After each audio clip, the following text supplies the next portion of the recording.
শুভ সকাল বন্ধুরা। দোলন simple housewife চ্যানেলের 89 নম্বর ভিডিওতে তোমাদের সবাইকে স্বাগত। যে যেখান থেকে আমার ভিডিওটি দেখছো না কেন, আশা করছি তোমরা সবাই অনেক অনেক ভালো আছো, আর তোমাদের আশীর্বাদে আমিও কিন্তু অনেকটাই ভালো আছি। তো বন্ধুরা, তোমাদের সবার আশীর্বাদ নিয়ে আজকের ভিডিওটি শুরু করলাম। এখন বাজে সকাল 9টা। আর জানো তো বন্ধুরা, আজকে কিন্তু আমি সকাল 9টা থেকেই ব্লগটাই স্টার্ট করেছি। আর আমার যে সকালবেলার কাজগুলো থাকে না, রান্না করা, ঘর ঝাড় দেওয়া, খাওয়ানো, সবই কিন্তু হয়ে গেছে। আর আজকে না সব কাজবাজ সেরে নিয়ে এই যে গ্রিলগুলো বাকি ছিল সেগুলোই একটু রং করছি। আর আজকে কিন্তু তোমাদের দাদাভাই বাড়িতেই রয়েছে। আর জানো তো বন্ধুরা, তোমাদের দাদাভাই বাড়ি থাকলেই কিন্তু আমরা বাড়ির যে কাজগুলো পড়ে থাকে সেগুলোই না একটু কমপ্লিট করার চেষ্টা করি। আর আমরা কিন্তু আগের দিন থেকেই কাজগুলো ভেবে রাখি যে পরের দিন সকাল হলে কোন কোন কাজগুলো করে নেব। আর তারপরে যদি তোমাদের দাদাভাই ছুটি থাকে।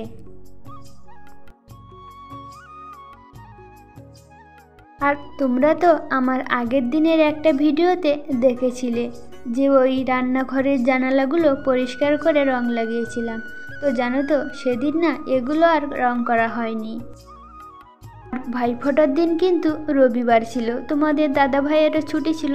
তো ভেবেছিলাম যেগুলো বাকি থাকবে সেগুলো একটু করে নেব, কিন্তু না আর করা হয়নি।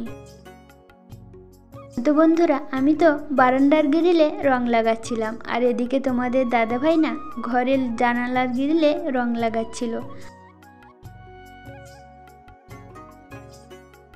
আর আমি তাড়াহুড়ো করে বারান্দার একটা গ্রিলে রং করে আমার মেশিনটাতে না একটু রং লাগিয়ে নিচ্ছিলাম। আর রংটা যদি ফুরিয়ে যায় তার জন্যই কিন্তু আমার মেশিনটাকে একটু আগেই লাগিয়ে নিয়েছি।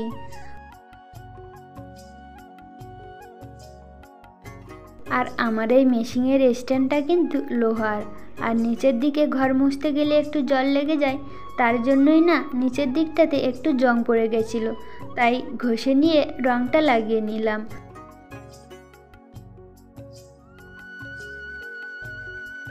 আর এবার না বারান্দার গ্রিলের যেটা বাকি ছিল রং লাগাতে, সেটাই একটু রং লাগিয়ে নিচ্ছিলাম।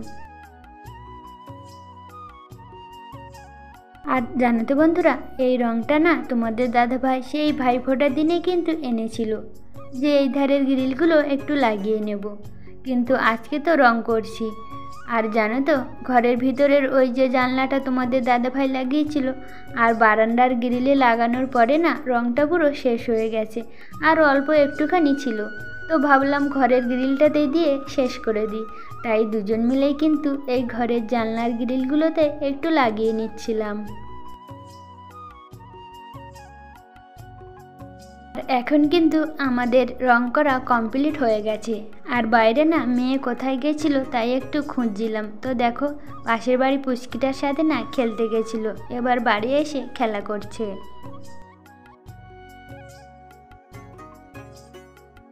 আর জানো তো বন্ধুরা, রং করার পরে হাতে যে রঙগুলো লেগেছিল সেগুলো না কেরোসিন দিয়ে ডলে ডলে একটু তুলে নিচ্ছি।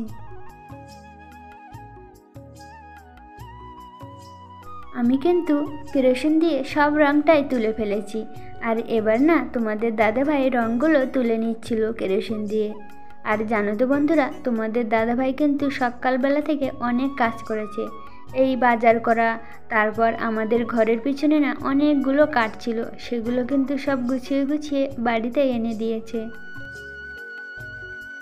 আর তোমাদের দাদাভাই যখন কাঠ গোছাচ্ছিল তখন আমি না খাওয়া দাওয়া তো হয়ে গেছিলো, অনেকগুলো জামা কাপড় কাচার ছিল, সেগুলো না একটু কেচে নিয়েছিলাম। আর তারপরেই কিন্তু দুজন মিলে ঘরে রং লাগাচ্ছিলাম।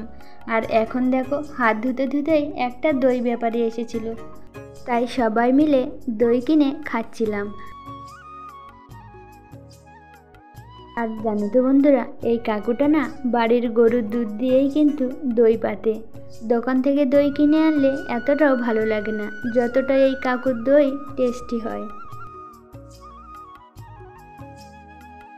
আর জানো তো বন্ধুরা, দই খেতে খেতেই কিন্তু যে কাকুটার কাছ থেকে দই কিনেছি তার মেয়ে জামাইয়ের গল্প করছিলাম।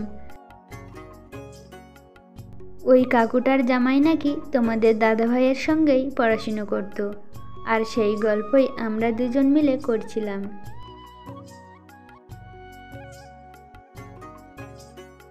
আর তোমাদের বলছিলাম না, সকালবেলা জামা কাপড় কেচে নিয়ে তারপরে গিরিলে রং করছিলাম, তো এই জামা কাপড়গুলোই না কেচে দিয়েছিলাম। বন্ধুরা, আজকের ভিডিওটি এখানেই শেষ করছি। তোমাদের সাথে দেখা হবে পরের ভিডিওতে। আর আমার আজকের ভিডিওটি তোমাদের কেমন লাগলো অবশ্যই কিন্তু কমেন্ট করে জানিও। আমার আজকের ভিডিওটি শেষ পর্যন্ত দেখার জন্য তোমাদের সবাইকে ধন্যবাদ।